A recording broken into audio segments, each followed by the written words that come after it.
Thank you Anil ಬಾಸೂರಿ ಕ್ಷಣದ ಅಪ್ಡೇಟ್ಸ್ಗೆ. ಸದನದಲ್ಲಿ ಭೂ ದಾಖಲೆಯನ್ನ ಸಿಡಿಸಿದ್ರು ಕುಮಾರಸ್ವಾಮಿ. ಸ್ಪೀಕರ್ ಕಾಗೇರಿ ನೇತೃತ್ವದ ಸಂಧಾನ ಸಭೆ ವಿಫಲವಾಗಿದೆ. ಸಚಿವರ ವಿರುದ್ಧದ ತನಿಖೆಗೆ ರಾಜ್ಯ ಸರ್ಕಾರ ಒಪ್ಕೊಳ್ತಾ ಇಲ್ಲ. ನಿನ್ನೆ ಅಹೋರಾತ್ರಿ ಧರಣಿ ಮಾಡ್ತೀವಿ ಅಂತ ಹೇಳಿದ್ರು. ಆದ್ರೆ ಇವತ್ತು ಸರ್ಕಾರ ಅಂದ್ರೆ ಸಿಎಂ ಉತ್ತರ ಕೊಡ್ತಾರೆ ಕುಮಾರಸ್ವಾಮಿ ಅವರ ದಾಖಲೆಗಳಿಗೆ ಅಂತ ಸಮಾಧಾನ ಮಾಡಿ ಅಹೋರಾತ್ರಿ ಧರಣಿ ಕೈ ಬಿಡಿ ಅಂತ ಹೇಳಿದ್ರು. ಅದಕ್ಕೆ ಒಪ್ಕೊಂಡಿದ್ರು ಜೆಡಿಎಸ್ ಅವರು. ಆದ್ರೆ ನಾವು ಪ್ರತಿಭಟನೆ ಮುಂದುವರಿಸ್ತೀವಿ, ರಾಜ್ಯ ಸರ್ಕಾರ ತನಿಖೆ ಮಾಡಿಸಲೇಬೇಕು ಅಂತ ಪಟ್ಟನ್ನ ಹಿಡಿದಿದ್ರು. ಈಗ ಸದನದಲ್ಲಿ ಧರಣಿ ಮುಂದುವರಿಸ್ತೀವಿ ಅಂತ ಜೆಡಿಎಸ್ ನಿರ್ಧಾರ ಮಾಡಿಕೊಂಡಿದ್ದಾರೆ. ಜೆಡಿಎಸ್ ನಾಯಕರು ಸಚಿವ ಅಶ್ವಥ್ ನಾರಾಯಣ್ ವಿರುದ್ಧ ತನಿಖೆಗೆ ಆಗ್ರಹ ಮಾಡಿದ್ದಾರೆ. ಈ ವಿಷಯ ಪ್ರತಿಷ್ಠೆಯಾಗಿ ಕುಮಾರಸ್ವಾಮಿ ಅವರು ತಗೊಂಡಿದ್ದಾರೆ.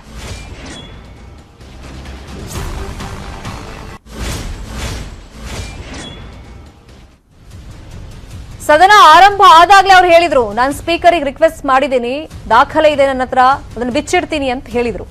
ಆದ್ರೆ ಕುಮಾರಸ್ವಾಮಿ ಅವರು ಸದನಕ್ಕೆ ಬರ್ತಾರೆ. ಮುದ್ರಾ ಲೋನ್ಗೋಸ್ಕರ 10 ಬ್ಯಾಂಕ್ ಕಲ್ದು ಸುಸ್ತಾಗಿದ್ದೀರಾ? ಈಸಿಯಾಗಿ 10 ಲಕ್ಷ ಮುದ್ರಾ ಲೋನ್ ಪಡ್ಕೊಳ್ಳೋದು ಹೇಗೆ ಅಂತ ಕಲಿಬೇಕಾ? ಫ್ರೀಡಮ್ ಆಪ್ ಅನ್ನ ಈಗಲೇ ಡೌನ್ಲೋಡ್ ಮಾಡಿ. ಒಂದಿಷ್ಟು ಕುತೂಹಲ ಜೊತೆಗೆ ಪ್ರಶ್ನೆಗಳನ್ನು ಹುಟ್ಟುಹಾಕಿತ್ತು. ಯಾಕೆ ಬರ್ತಾ ಇಲ್ಲ ಅವರು?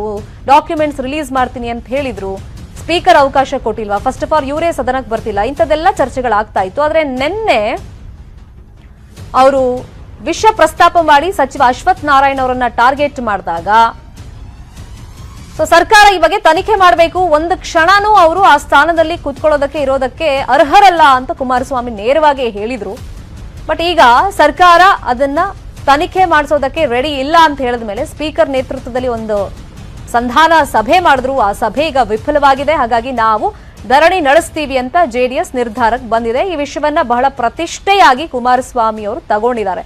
ಸದನ ಸಮಿತಿ ಮಾಡಿ ಇಲ್ಲ, ಉನ್ನತ ಮಟ್ಟದ ತನಿಖೆ ನಡೆಸಿ ಅಂತ ಜೆಡಿಎಸ್ ಅವರು ಕೇಳ್ತಿರೋದು. ಇದೇ ವಿಷಯವಾಗಿ ಮತ್ತಷ್ಟು ಮಾಹಿತಿಯನ್ನು ಕೊಡೋದಕ್ಕೆ ನೇರ ಸಂಪರ್ಕದಲ್ಲಿ ಕನೆಕ್ಟ್ ಇದ್ದಾರೆ ನಮ್ಮ ಪೊಲಿಟಿಕಲ್ ಬ್ಯೂರೋ ರಿಪೋರ್ಟರ್ ಕೃಷ್ಣ. ಈಗ ಜೆಡಿಎಸ್ ಅವ್ರ ಆಗ್ರಹ ಗೊತ್ತಾಗಿದೆ, ಅಂದ್ರೆ ತನಿಖೆ ನಡೆಸಬೇಕು, ಉನ್ನತ ಮಟ್ಟದ ತನಿಖೆ ಮಾಡಿ ಇಲ್ಲ ಸದನ ಸಮಿತಿ ರಚಿಸಿ ಅಂತ. ಅದಕ್ಕೆ ಸರ್ಕಾರ ಏನ್ ಹೇಳ್ತಾ ಇದೆ, ಸ್ಪೀಕರ್ ಏನ್ ಹೇಳ್ತಾ ಇದ್ದಾರೆ?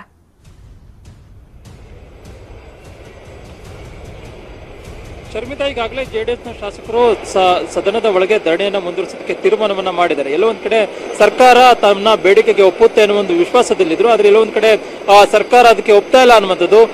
ಕಳೆದ 1 ಗಂಟೆಯಿಂದನೂ ಕೂಡ ಸಭೆಯನ್ನು ಕೂಡ ಸ್ಪೀಕರ್ ಅವರ ನೇತೃತ್ವದಲ್ಲಿ ಸಭೆ ಕೂಡ ಆಯಿತು.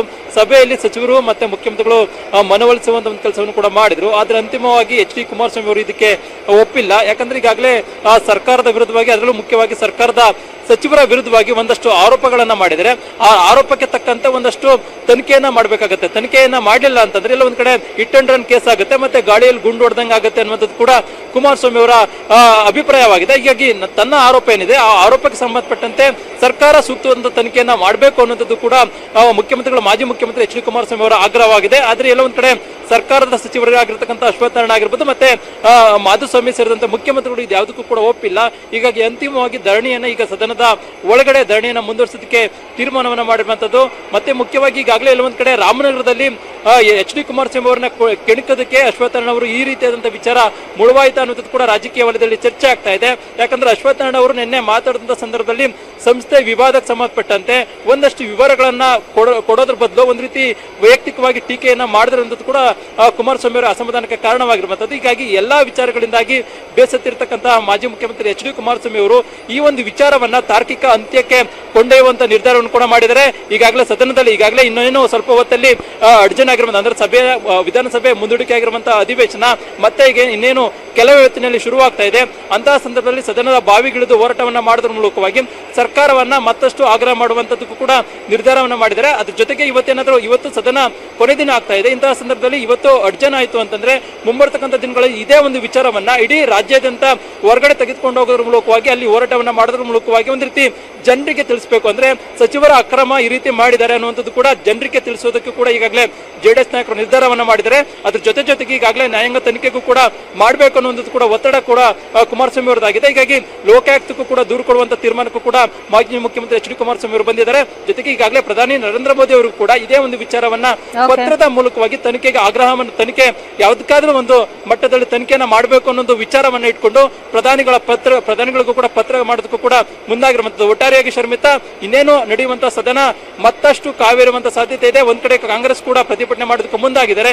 ಇಂತಹ ಸಂದರ್ಭದಲ್ಲಿ ಜೆಡಿಎಸ್ ಅವರು ಕೂಡ ಸೂಕ್ತವಾದ ತನಿಖೆಗೆ ಆಗ್ರಹಿಸಿ ಮತ್ತೆ ಸದನ ಏನು ಪ್ರತಿಭಟನೆಯನ್ನ ಮುಂದುವರಿಸ್ತಾ ಇರುವಂತದ್ದು. Sharmita, thank you Krishna. ಈ ಕ್ಷಣದ ಅಪ್ಡೇಟ್ಸ್ಗೆ ಮತ್ತಷ್ಟು ಸುದ್ದಿ ನೋಡೋಣ ಬ್ರೇಕ್ ಆದ್ಮೇಲೆ.